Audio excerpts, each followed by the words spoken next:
Hello everyone, this is Shweta, assistant professor public administration, government college Deeg, Bharatpur. आज के इस video में हम independent regulatory commissions in USA इस टॉपिक को डिस्कस करेंगे। संयुक्त राज्य अमेरिका में स्वतंत्र नियामकीय आयोग क्या है, इनके उदय के पीछे क्या कारण रहे और इनकी स्थापना किन अधिनियमों के द्वारा होती है, विशेषताएं क्या हैं, ये सभी चीज़ें हम इस वीडियो में इंक्लूड करेंगे। स्वतंत्र नियामक आयोग क्या है?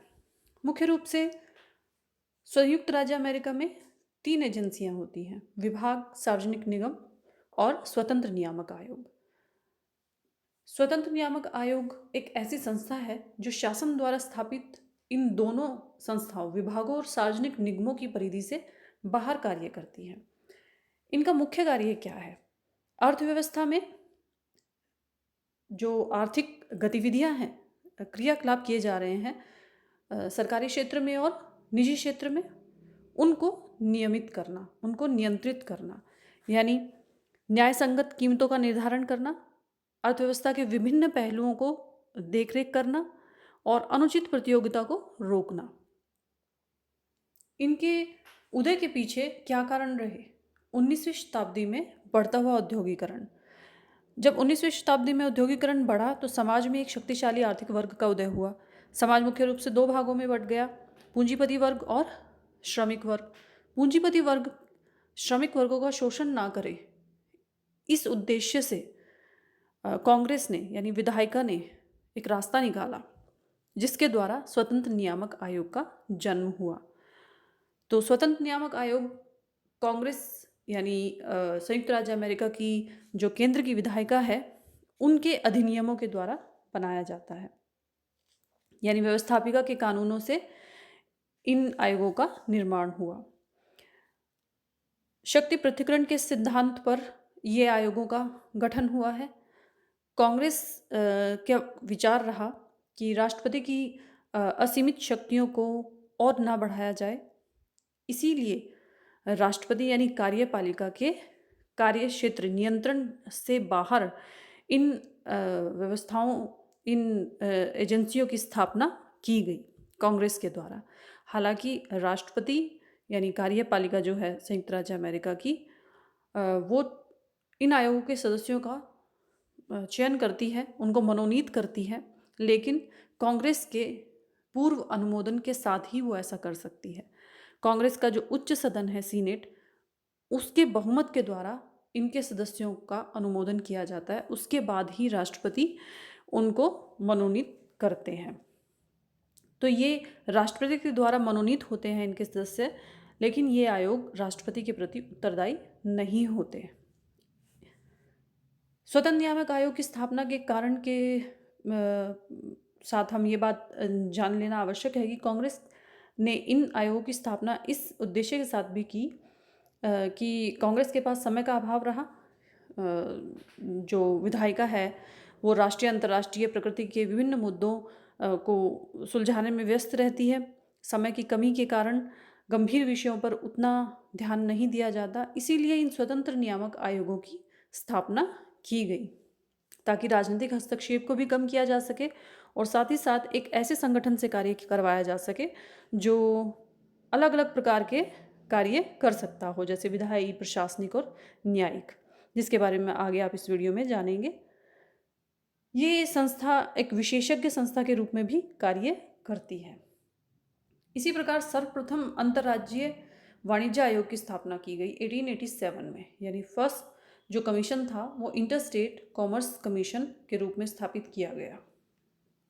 अब एक बात और यहाँ जानने योग्य है कि स्वतंत्र इन्हें इसलिए नहीं कहा जाता इन आयोगों को क्योंकि ये कार्यपालिका, व्यवस्थापिका या न्यायपालिका के नियंत्रण के बाहर कार्य करती हैं, बल्कि इसलिए स्वतंत्र कहा जाता है क्योंकि शासन के द्वारा जो स्थापित विभाग हैं जो कार्यों का निष्पादन करते हैं, उनकी परिधि से बाहर एक अलग संस्था के रूप में ये कार्य करती हैं। जो आर्थिक गतिविधियां हैं उनको नियमित करने का, उनको रेगुलेट करने का कार्य करती हैं उन गतिविधियों को, ताकि किसी भी तरह की कोई निजी उपक्रम ऐसी गतिविधियां ना करें जिससे नागरिकों के हितों की रक्षा ना की जा सके, यानी नागरिकों का कहीं पे भी शोषण हो। तो इसी उद्देश्य के साथ इन आयोगों की स्थापना की गई। जैसा कि हम जानते हैं, संयुक्त राज्य अमेरिका एक फेडरल कंट्री है, संघीय राज्य है, राष्ट्र है। तो वहाँ पर केंद्र और राज्यों के बीच या अंतर्राज्यीय विवादों को निपटाने के लिए स्पेशली जो इकोनॉमिक फील्ड में है, इन स्वतंत्र नियामक आयोगों की स्थापना की गई थी।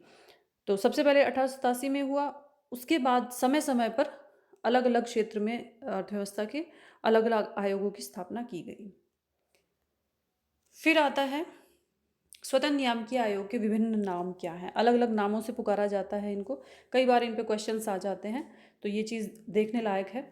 फर्स्ट, हेडलेस इंस्टीट्यूशंस, इन्हें शीर्षहीन शाखा कहते हैं। क्यों कहते हैं शीर्षहीन शाखा? क्योंकि ये आयोगों की मुख्य विशेषता है कि ये कार्यपालिका के अधीन नहीं होते, यानी राष्ट्रपति इनके सदस्यों को मनोनीत ज़रूर करते हैं, लेकिन ये उनके प्रति उत्तरदायी नहीं होते, इसीलिए इन्हें नेतृत्वहीन एजेंसी यानी शाखा कहा जाता है।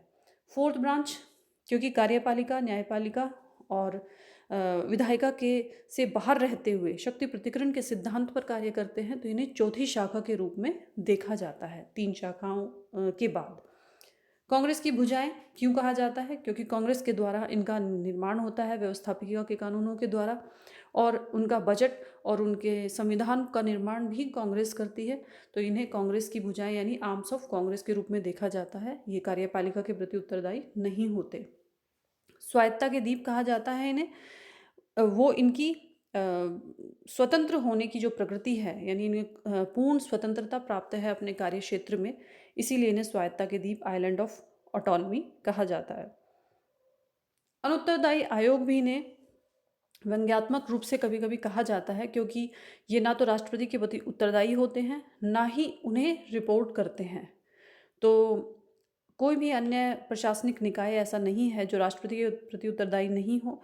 ये ऐसे निकाय हैं जो उनके अधीन नहीं होते, इसीलिए इन्हें कभी कभी अनुत्तरदायी आयोग भी कहा जाता है। अब हम देखते हैं स्वतंत्र नियामक आयोग की विशेषताएं क्या हैं। मिश्रित प्रकृति है, यानी जो इनके कार्यों की प्रकृति है वो मिश्रित है। तीनों तरह के कार्य करते हैं ये आयोग, प्रशासनिक, अर्धविधायी और अर्धन्यायिक। प्रशासनिक कार्य ये निरीक्षण का करते हैं, आर्थिक क्षेत्र में कौन कौन सी गतिविधियां चल रही हैं, कौन सी गतिविधि अनुचित है, अनुचित प्रतियोगिता को जन्म देती है, इस तरह के कार्य करते हैं। अर्धविधायी कार्यों में ये नियम बनाते हैं, किस प्रकार की आर्थिक नीतियाँ होनी चाहिए, कौन सी नीतियाँ जनहित में है और किस प्रकार की आर्थिक गतिविधियाँ कानूनी हैं और गैर कानूनी हैं, इन सभी चीज़ों को देखने का कार्य ये आयोग अपने अपने क्षेत्र में करते हैं। अर्धन्यायिक, क्वासी जुडिशियल, जब कोई भी व्यक्ति या संस्था आर्थिक क्षेत्र में मान लीजिए कोई निजी उपक्रम है, वो कोई ऐसी गतिविधि में लिप्त है जो गैर कानूनी है, तो उस मामले का निपटारा भी ये आयोग करते हैं अपने अर्धन्यायिक कार्यों के क्षेत्र में। कार्यपालिका के नियंत्रण से मुक्त है। सेकंड, राष्ट्रपति के प्रति उत्तरदायी नहीं है, जैसा आपको बताया। अपेक्षाकृत छोटा आकार है, रिलेटिवली स्मॉलर साइज है इनका। 3 से 11 तक की संख्या होती है इन आयोगों में। 4 से 7 वर्ष तक का इनका कार्यकाल माना जाता है। तो अपेक्षाकृत कम लोग होते हैं, एक टीम के रूप में, एक मंडल के रूप में कार्य करते हैं, तभी इन आयोगों के पीछे, नाम के पीछे बोर्ड भी लगा हुआ आप देखेंगे। तो एक ये आयोग एक विशेषज्ञ के रूप में कार्य करते हैं, यानी व्यक्तियों का एक समूह है जो किसी स्पेसिफिक प्रॉब्लम का सॉल्यूशन निकालता है, और बहुमत से निर्णय भी इसमें लिए जाते हैं। बहुसंख्यक अध्यक्षता, मल्टी हेडेड होते हैं। ये नियामकीय आयोग में अध्यक्षता बहुसंख्यक होती है, यानी ये इस तरह का संगठन है जहाँ कोई व्यक्ति प्रमुख विशेष नहीं होता, यानी व्यक्ति विशेष कोई प्रमुख नहीं होता है, बल्कि एक समूह के रूप में, एक टीम के रूप में कार्य करते हैं। बहुमत से ही सारे निर्णय लिए जाते हैं। सत्ता या शक्ति सभी सदस्यों में विभाजित होती है, किसी एक व्यक्ति के पास सत्ता नहीं होती है। कांग्रेस के अधिनियमों द्वारा इसका निर्माण होता है। विशेष उद्देश्य के लिए इसकी स्थापना की जाती है, यानी ये आयोग मुख्यतः सरकारी नीतियों के प्रभावशाली ढंग से क्रियान्वयन हो, उनका नियमन हो, राज्य के हित में कार्य कर सके, सभी जो नागरिक हैं, निजी उपक्रम हैं, तो इस विशेष उद्देश्य के साथ इन आयोगों की स्थापना की जाती है। फिर हम देखते हैं विभिन्न स्वतंत्र नियामक आयोग कौन कौन से हैं। अंतर्राज्यीय वाणिज्य आयोग यानी जो इंटरस्टेट कॉमर्स कमीशन है, फर्स्ट कमीशन 1887 में जो बनाया गया था। फिर आता है फेडरल रिजर्व बोर्ड यानी संघीय संरक्षित मंडल, 1913 में बनाया गया था। फेडरल ट्रेड कमीशन, संघीय व्यापार आयोग, 1914 में बनाया गया ट्रेड के क्षेत्र में। फिर है संघीय ऊर्जा आयोग जिसे हम फेडरल पावर कमीशन कहते हैं, 1930 में बनाया गया। फेडरल कम्युनिकेशन कमीशन, संचार आयोग, 1934 में बनाया गया। सिक्योरिटीज एंड एक्सचेंज कमीशन, प्रतिभूति और विनिमय आयोग, जो 1934 में बनाया गया। नेशनल लेबर रिलेशंस बोर्ड जिसे हम राष्ट्रीय श्रमिक संबंध मंडल भी कहते हैं, 1935 में बनाया गया। यूनाइटेड स्टेट्स मैरीटाइम कमीशन, इसे हम जो ये है समुद्री बोर्ड, संघीय समुद्री बोर्ड, 1936 में बनाया गया। सिविल एरोनॉटिक्स जो 1940 में बनाया गया। इस तरह समय समय पर संयुक्त राज्य अमेरिका में अलग अलग आयोगों की स्थापना की गई, अलग अलग क्षेत्र में, यानी आप व्यापार के क्षेत्र में, ऊर्जा के क्षेत्र में, संचार के क्षेत्र में, प्रतिभूति और विनिमय के क्षेत्र में, राष्ट्रीय श्रमिक संबंध है, या फिर आप देखें समुद्री बोर्ड है, यानी जो समुद्र से जुड़ा हुआ व्यापार है, उस क्षेत्र में भी ये आयोग बनाए गए। तो समय समय पर अलग अलग नामों से अलग अलग क्षेत्रों में इन आयोगों का गठन किया गया। तो आज हमने देखा स्वतंत्र नियामक आयोग क्या है, उनका उदय के पीछे क्या कारण रहे, किस अधिनियम के द्वारा उनकी स्थापना की जाती है और विशेषताएं क्या हैं। नेक्स्ट वीडियो में हम इनके कार्य और इनकी आलोचना के विषय में पढ़ेंगे। आज के लिए इतना ही। Thank you.